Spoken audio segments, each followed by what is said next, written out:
Hello guys, welcome to Psychology of Freedom, another typing episode. Typing episodes are good kasi it's a little break for me from heavy psychology stuff, 'di ba? So, ayan, ang nag-request ngayon si Rose Park and nanghingi na update si di ko alam kung paano i-pronounce yung pangalan niya, pero nanghingi siya na update for typing session for Lucy Torres. So, for you guys, thank you so much for requesting. And ayun nga, ang ita-type natin si Lucy Torres. So, paano nga ba natin siya ita-type? Kukunin natin yung cognitive functions niya. FIT user ba siya or TIFE? NESI user ba siya or SENI? Yung interaction style niya, primarily direct ba or informative? Responding ba siya or initiating? Movement ba siya or control? And last would be yung temperament niya. Abstract ba siya or concrete, affiliative or pragmatic, and then systematic or interest-based. So, in the end, titignan natin dito sa type grid ni C.S. Joseph kung alin talaga yung personality niya among the 16 types. So, yan, let's start with this video. Wow. Reggie of Baguio, what's inside Lucy Torres's bag? Wow. I always have my wallet, my Do you drive? rosary. No, I don't. You don't drive, I okay. don't know how to drive. Okay, rosary. My wallet, my rosary, my cell phone. Those are the three. Okay, I so you always don't have a medicine cabinet. No, I You don't don't. have a beauty parlor. No. Well, my Kikay kit. I Your also have a Kikay kit. What's yes. the Kikay kit It's for Lucy? Dun pa lang sa first few seconds of interacting, very responding siya. Responding meaning introverted siya and may pagka-direct. What is your beauty must-have? The one thing. One thing, it would have to be pretty when pinched. It's a... You're clueless. The clueless. It's a tint from her bench, and I use it on the cheeks as well as on the lips. It's a Direct pa rin siya, diretsong sinasagot yung question, hindi siya nagpapaligoy-ligoy, and then responding pa rin. Wala siyang in-initiate na bagong thought, bagong topic, bagong subject. Nagsiselos ka ba sa mga leading ladies niya? no, I wrote about that. I don't get jealous unless he gives. I don't, very diretso. Kasi if she is informative, parang she would start with the reason, 'di ba? Pero sa kanya, no, I don't. So diretso. Me reason to. Okay. I'm really a reasonably jealous person. Okay, Maybe because they all came before me. okay, but you know, Maybe because they all came before me. So sabi niya hindi siya nagseselos kasi nga yung mga tao na yun sa buhay ng asawa niya, which is si Richard Gomez, they all came before me, stating the cause of her not being jealous. That's introverted thinking, causation. I know myself I'm not a violent person, and if I'm really mad, I know myself, I'm not a violent person, kind of like introverted thinking. This is the truth about me. I won't talk at all. I won't talk. This is what I will do pagka galit ako. That's introverted intuition. how does Richard react? We've never had a really bad fight. We've never had a okay. really bad fight. So. That's very good to hear. Shared experience, we've never had. Ito yung nangyayari sa amin. So that is shared experience, extroverted sensing. Okay, Jake of Parañaque, is it safe to go to Ormoc? Yes, it's safe. Ormoc is a very nice place. And if you go to Ormoc, try the pineapples. We have the best pineapple. Still direct, responding, and may pagka-movement. And sabi niya, try the pineapple, we have the best pineapple. Parang wanting to give other people a good experience. So that's extroverted sensing. How's that working out? Is it just perfect? Or? Yeah, I like it. I like it because my mom and my dad have a 13-year gap. And And I see my dad, he really babies my mom. I see my dad, ito yung ginagawa ng tatay ko. That's extroverted sensing, awareness of what other people are doing. okay, He takes good care of my mom. okay, he wipes the And still very responding. mother of perpetual help. Huh? Teacher's Village, are you satisfied to be in the shadow of your husband lang? Do you have any plans to further your career? I really don't have any qualms about being in the so-called shadow of my husband because I don't aspire to be naman famous. I don't aspire to be famous kasi I'm a TIFE user, introverted thinking, extroverted feeling. Um, hindi siya focus sa status, which is TE. Most TE users, they want to be famous, so they are very achievement focused. Pero yung mga TIFE, not necessarily. And then, hmm, Aspire to be in the business that he's in, and I don't aspire to be, I don't want to be in that business, introverted intuition. I'm happy just being his wife and mother too. I'm not dressed up, I'm not dolled up at home. Kasi di ba, pag nanonood ka ng telenovela, yung mga hasyendera, Yes. laging maayos. No, that only happens in the movies. No correcting other people, introverted thinking. Kasi ang mas may tendency mag-correct ng ibang tao, mga introverted thinkers. Kasi this is what's true, 'di ba? And then sabi niya, it only happens in the movies. Yun nga, truth-oriented. From text, how many kids are you planning to have? Well, God willing, I hope to have 6. 6. Hopefully. Why 6? I want a big family because when I thought want this, I want that, this is what I want, introverted intuition. 4 was a lot, but when all of us I got married, my sister got married, and my 2 other brothers left for college, I saw my dad. He went through depression, yung Midlife crisis. separation. Separation anxiety. I saw my dad, ito yung nangyari sa daddy ko. That's extroverted sensing. Yeah. And parang that's gonna happen to me. I know myself. I know I feel That's gonna happen to me. That's introverted intuition. Awareness of what your future will look like. That's introverted intuition.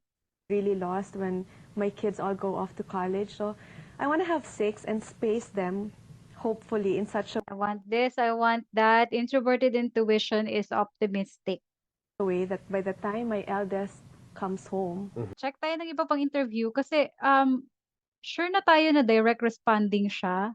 Pero let's try to take a look at her temperament naman. So marami ka talagang naka-line up. no more than that, I think kasi for the longest time, I felt that people in the province have a tendency to settle. They think na there's always this pwede na mentality, which when Richard became mayor, he There's this pwede na mentality. That's extroverted thinking. Actually, awareness of what other people think. has really tried to change also because we shouldn't feel inferior just because we come from the countryside. We shouldn't feel inferior because we come from the countryside. That's extroverted feeling, making other people feel good about themselves. Yeah, making other people feel a certain way. That's extroverted feeling. And having said that, I also don't want the people to feel that they have to be I don't want the people. I don't want this. I don't want that. High NI user. we have to be a city or a people that we are not. Yung parang we build up on our strengths. We're from the province, but it is beautiful to be in the countryside.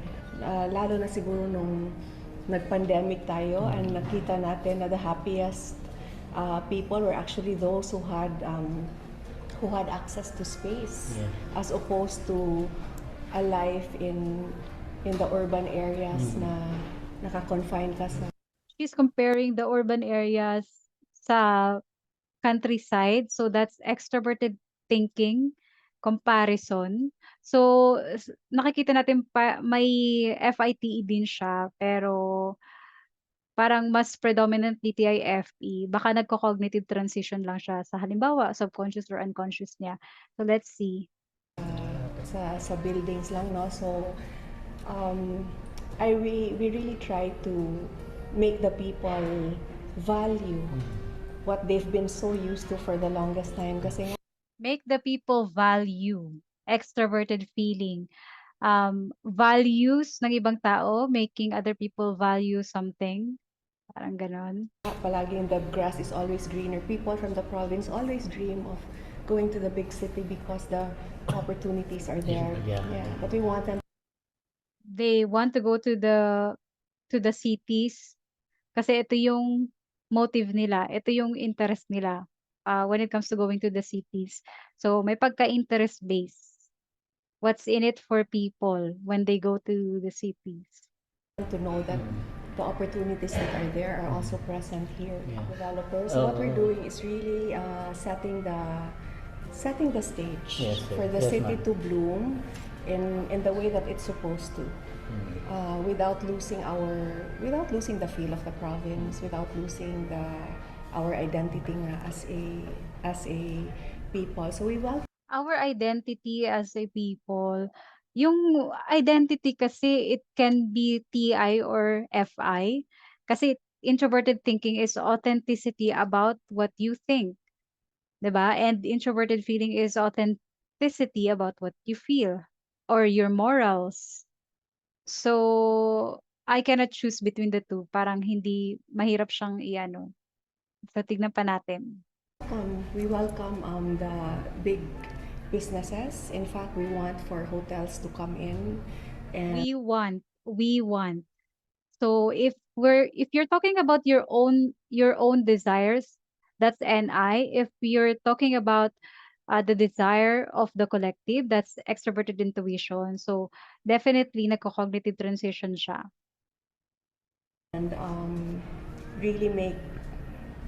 really make the local players step up. Kasi only when there's competition na in Bisaya we call it maniguro ka ba, because sometimes you become complacent because business is good anyway. But when there are bigger players, then it's healthy competition. When there are bigger players, alam mo yun, magsa-step up, that's abstract. So ano Yes. po yung plan natin sa education? Because people talaga are your best assets. So you have People are your best asset. So kind of affiliative. And at the same time, extroverted feeling. to capitalize, you have to invest in your people so that they can be palagi ko nga sinasabi na hindi naman natin mapipili the kind of family that we are born into. But when you have education, it's a great equalizer. Consistently saying what she thinks. Introverted thinking. She's a thinker. So, hindi siya feeler. She's more of a thinker. Less in life should have as much opportunities in education as those who have a lot in life. Those who have less should have as much opportunity. So, that's extroverted feeling.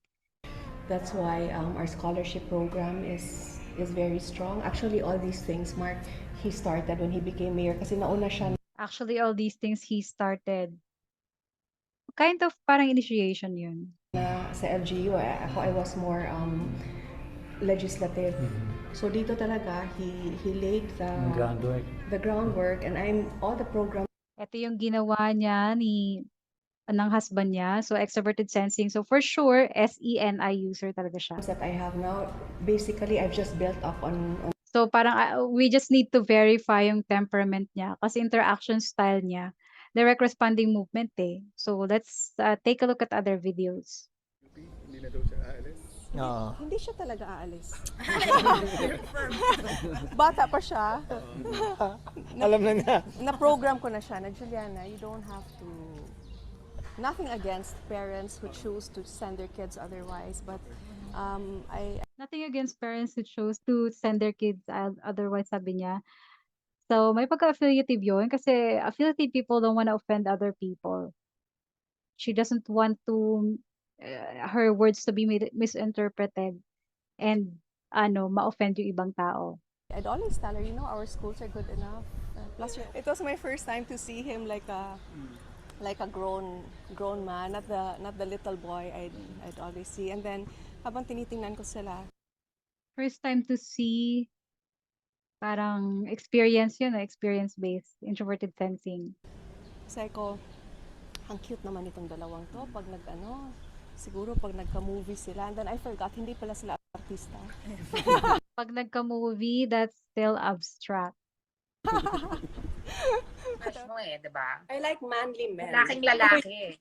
Oh, alam mo yung pag nag-ano ka sa kalye, kunyari you're in a dark alley and then may bad element. Alam mo, maipaglalaban ka, may laban kayo. Okay? What if, 'di ba, nangyari 'to, ganito mangyayari. That's abstract, 'di ba? And kind of like low NE. The secret to always looking young is never change your hairstyle. Di ba? Para, sabi niya, para pag hindi ka nagbago ng hairstyle, parang you will never age. You will look the same. So sabi ko, okay, so mag-black na lang ako forever. I think it's really also watching what you put in your body. I think that, introverted thinking, kind of parang medyo kinurekta niya yun, 'di ba? So, Parang the chances of us even meeting was tough enough. And then as fate would have it, introverted sensing. as fate would have it, we met when I was 19 or 18, and then on my 23rd birthday he proposed. 4 months later we were married. It was that Super fast. pusod ka pa, di ba? I remember, pusod na. So, may pagka-movement kasi focus siya sa journey of what happened. Hindi siya focus sa outcome. So, I think enough na 'to. Let's check. Predominantly PIFE and NESI user siya. So, that makes her NFJ, STP, quadra. Nandiyan lang siya, either INFJ, ENFJ, ISTP, or ESTP. Tapos, yung interaction style niya naman, she is direct responding movement. Obviously, super obvious. So, sino yung mga direct responding movement dito? Yung mga finisher types. ISTJ, ISTP, INTJ, INFJ. So, sabi natin, NFJ and STP lang siya. So, tanggal na yung ISTJ and tanggal na yung INTJ. Pero base temperament niya, abstract siya and affiliative. So, sino yung abstract and affiliative? Yung mga INFJ. So, tanggal yung ISTP. She can only be an INFJ, also known as the sage. Pero nakita natin kanina, she kind of exhibited FITE and NESI kasi she's, I think, cognitive transitioning sa ENFP unconscious niya. So, ayan. Si Lucy Torres is an INFJ, also known as the sage. Mga ka-personality type niya, sino ba sila? Audrey Hepburn, Dua Lipa, sino pa ba? Natalie Portman. Kung sa lalaki naman, si Andrew Garfield. Sino pa ba? Si Bradley Cooper. Yan, yun yung mga ka-personality type niya. So, for a change, it's nice to know a politician that is INFJ. 'Di ba? Kasi usually ang mga inclined sa power and politics, 'di ba, mga TE user. So it's nice to see a TIFE user who are, inclined sa politics. 'Di ba? They provide solution to problems. Kasi TI users provide solution. Like si President Duterte, 'di ba? ISFJ, TI child. So, ayun lang. Sa mga nag-request, kina Rose Park and sa other one na nag-update, nanghingi na update. Thank you so much for requesting. I hope you enjoyed it. Ayun, Lucy Torres sa INFJ. So, see you sa next video.